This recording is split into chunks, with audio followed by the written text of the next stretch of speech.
Эта местность называется Нижняя Теличка. Сегодня в транспортных развязках и километрах промзоны здесь можно просто запутаться. Вдоль Днепра на юг расположилось множество предприятий, 3 автомобильных и 1 железнодорожный мост. Раньше место также имело немалое инфраструктурное значение.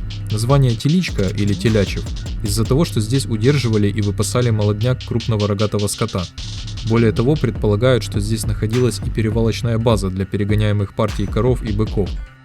Неподалеку находились причалы для судов и крупнейшие на то время переправы через Днепр – Выдубицкая и Наводницкая. На запад – Лысая гора и Печерские холмы, дороги через которые вели в город. Также некоторые могли слышать название Теличка из-за недостроенной станции метро, которая находится на въезде к Южному мосту. Строительство станции началось в конце 80-х, после чего в 92 году работы были прекращены и заморожены на неизвестный до сих пор срок. Но речь сегодня не об этом. Здесь существуют и более экзотические места. В этом выпуске мы попадем в самый малоизвестный район Киева – Мостоотряд номер 2, где жилые дома находятся буквально под мостом. Покажем массу заброшенной и раритетной техники, уцелевшие памятники и скульптуры, а также редкие кадры выдубичей и историю этих мест.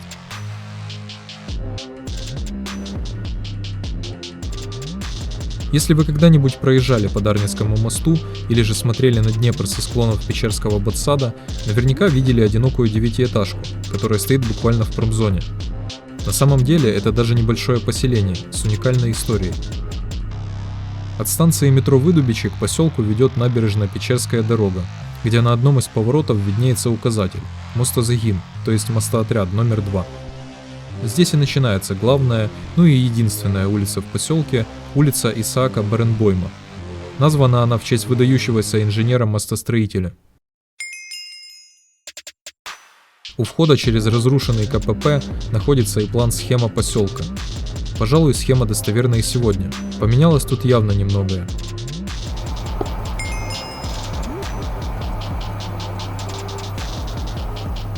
Дальше, в центральной, если можно так назвать, части, стоит памятник Мостоотряду.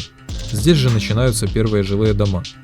Это двухэтажное общежитие, построенное в 50-х годах. Обстановочка для съемок, кстати, не самая приятная.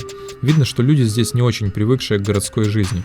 Каждый второй житель считает своим долгом остановиться и посмотреть на незнакомца с камерой. А возле одного из домов к нам подошла дворничка и предъявила претензию. Мол, из-за того, что поселок начали снимать, про него узнали бандиты и начали туда ездить за наживой. Опа, мусора! Опа, мусора! Конечно же, это большая глупость, так как, во-первых, бандитов давно нет, не те времена, а во-вторых, в поселке поживиться-то и нечем. По кадрам вы и сами можете оценить, как сегодня живет поселок.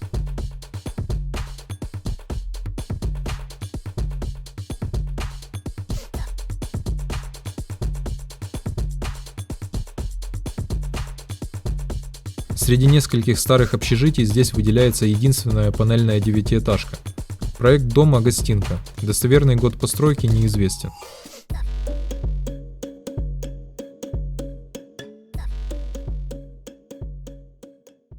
Мостоотряд номер 2 был первой организацией во всем СССР, которая занялась восстановлением мостов во время войны. По горячим следам разрухи отряд восстановил 39 железнодорожных мостов через такие реки, как Днепр, Дон, Днестр, Припять, Северский Донец, Ворскла, Южный Буг, Оскол, Псел и Прут. Общая протяжность возведенных мостов равнялась почти 9 километрам. Одним из мостов был и Дарницкий. На месте разрушенного всего за 14 суток мостоотряд соорудил временный железнодорожный мост, по которому сразу же пошли первые эшелоны. На месте же стоянки отряда со временем вырос небольшой поселок, который мы можем видеть сейчас.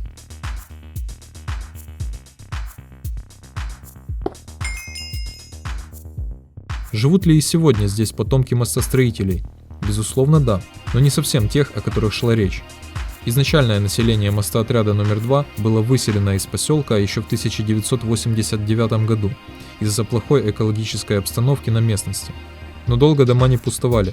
Уже в 1991 году вместе с развалом СССР в Киев начали возвращаться мостостроители, которые когда-то были определены на работу в другие республики. Ну и поскольку квартиры находились в фонде у мостостроя, корпорация заселила работников в это временное, как говорилось тогда, жилье.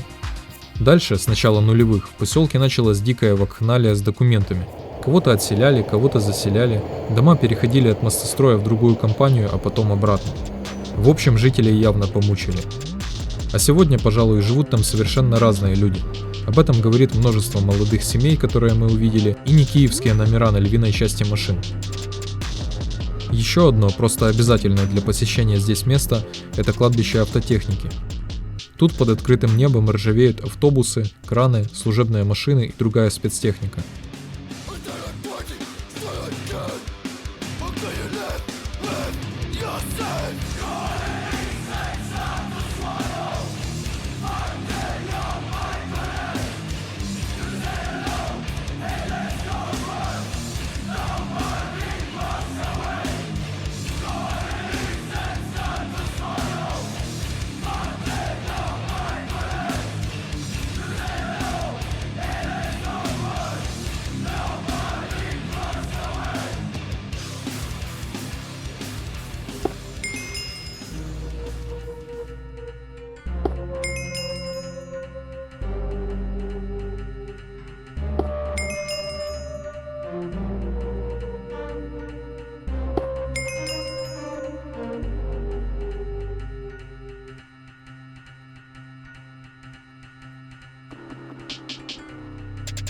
Здесь же стоит здание арматурного цеха 60-го года постройки и даже проходит узкая ЖД-колея, очевидно давно не рабочая.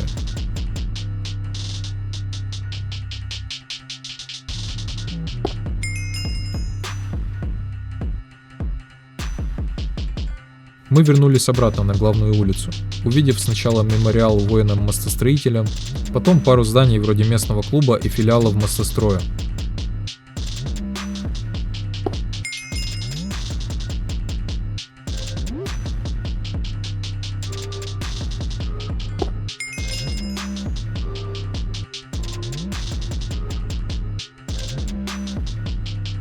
Ну и уже на центральной площади памятник футболисту. Вещь, кстати, довольно редкая.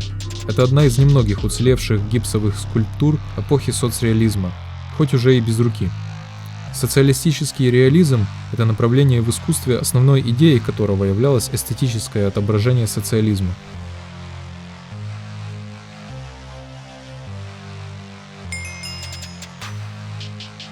Чем-то поселок напоминает Рыбальский остров, который недалеко от Подола.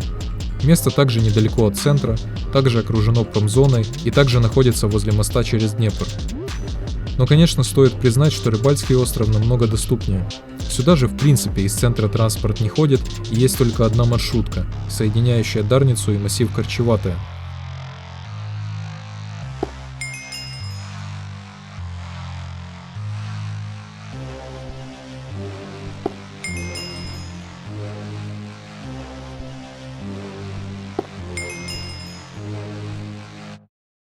К слову, прямо возле поселка, с другой стороны моста, находится Выдубицкое озеро. Когда мы снимали выпуск про Печерск, мы застали его еще не замерзшим. Грех туда еще раз не зайти, подумали мы с оператором. Ну а полиция, которая как раз дежурила у озера, подумала, что грех нас еще раз не обыскать. Алло, Здравствуй, сержант Петренко, куда едем? домой. Цель поездки. Доставка тела. В общем, второй осмотр за месяц прошел успешно, и мы пошли непосредственно к озеру. В принципе, кроме образовавшейся ледяной корки, ничего не поменялось. Озеро так и остается укромным местечком для местных рыбаков и любителей лодок.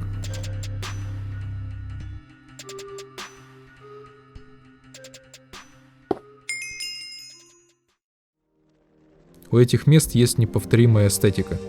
Это эстетика старины, необузданности. Неудивительно, что местность спокон веков притягивает священников, язычников, различных авантюристов и искателей экзотики. Как и основатели мостоотряда, люди, работавшие на износ в нечеловеческих условиях, устояли и продолжили жизнь в обстановке, к которой было уже не привыкать.